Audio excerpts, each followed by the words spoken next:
ஐயனார் சீரியல்ல அடுத்து வர எபிசோட்ல நம்ம வானதி நிலவை பத்தி ரொம்பவே தப்பா பேசிக்கிட்டு இருக்காங்க. என்னத்தை பெருசா சாதிச்சிட்டாங்க. ஏதோ சென்னையில இருந்து இங்க வேலை பார்க்கறதுக்காக சொன்னீங்க. ஒரு கம்பெனிலையாவது ஒழுங்கா ஒரு 6 மாசமாவது அவங்க வேலை பார்த்துருக்காங்களா? பார்க்குற இடம் எல்லாமே பிரச்சனை பண்ணிட்டு தான் வெளியில வராங்க. அதுலேருந்தே தெரியலையா அவங்க எவ்வளோ மோசமான ஆளுன்னு? அவங்க ஒன்றும் மோசம் கிடையாது, அந்த கம்பெனி தான் மோசமான ஒரு கம்பெனி. அதை பற்றி சொன்னால் உனக்கெல்லாம் கொஞ்சம் கூட புரியாது. ஆமாம், எப்போ பாரு அவங்க மேலே ஏதாவது ஒரு குத்தத்தை சொல்லிக்கிட்டே இருக்கே, உனக்கெல்லாம் என்னதான் பிரச்சனை? ஆமாம், இப்போ படித்து முடிக்க போறியே, நீ ஏதாவது ஒரு ஆம்பிஷனோடு இருக்கியா? என்ன பிஸ்னஸ் பண்ணலாம், என்ன பண்ணலாம், எப்படி பொழைக்கலாம், இப்படி ஏதாச்சும் ஒன்று யோசிச்சுட்டு இருக்கியா? அவங்கள பார்த்தா அவ்வளோ கோவப்படுறீங்க அப்படின்னு சொல்லிட்டு நம்ம பாண்டி இருந்துட்டு நிலாவுக்கு சப்போர்ட் பண்ணி வானத்துக்கிட்ட சண்டை போட்டுட்ருக்காங்க. ஓ, அவங்க உனக்கு பெருசாக போயிட்டாங்க, நான் உனக்கு ஒன்றும் இல்லாதவளா போயிட்டேனா அப்படின்னு சொல்லிட்டு வானத்தி அதை வச்சே சண்டை போட்டுட்ருக்காங்க.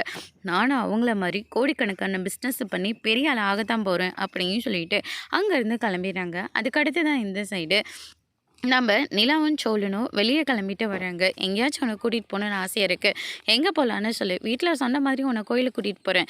ஏன்னா காலையில் தான் கோயிலேருந்து நமக்கு 2 பேருக்கும் கல்யாணம் ஆச்சு. அந்த சாமிக்கு இவங்க என்னடா திரும்ப திரும்ப நம்ம இடத்துக்கு வராங்கன்னு சொல்லி அவருக்கே போர் அடிச்சு போயிடும்.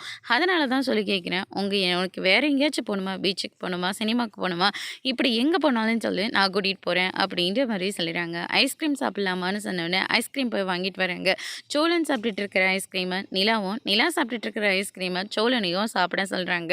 சோழனுக்கு ரொம்பவே சந்தோஷமாக போயிடுது. இதனால் வரைக்கும் நான் உன்னை அடையிறதுக்காக என்னென்னமோ பண்ணியிருக்கேன், எவ்வளவோ போய் சொல்லியிருக்கேன், ஆனால் இப்போ நீயும் நானும் மறுபடி பொண்டாட்டி ஆகிட்டோம். இனிமே அப்படி ஒரு கஷ்டம் எனக்கு இல்லவே இல்லை. நான் சந்தோஷமாக எந்த ஒரு பொய்யும் சொல்லாமல் நான் உன் கூட வாழ போகிறேன். அது மட்டும் கிடையாது, பொய் சொல்லுவேன். இப்படி அண்ணங்கிட்ட கோயிலுக்கு போகிறதா சொல்லி உன் கூட நான் வெளியே வந்தல, அந்த மாதிரி சின்ன சின்னதாக ஒரு பொய்யை சொல்லுவேன், அவ்வளோதான் அப்படின்ற மாதிரி சொல்லிடுறாங்க. நிலா இதை கேட்டு ரொம்பவே சந்தோஷப்படுறாங்க. அதுக்கடுத்து தான் இந்த சைடு நம்ம வானதி சாப்பிட்டுட்டு இருக்கிற போது அவங்க அப்பா கிட்ட போயிட்டு, நான் மெடிக்கல் ஷாப் வைக்கலான் இருக்கேன், அதனால எனக்கு பணத்தை ஏற்பாடு பண்ணி கொடுங்க. என்னை நம்பி யார் பணம் கொடுப்பாங்க?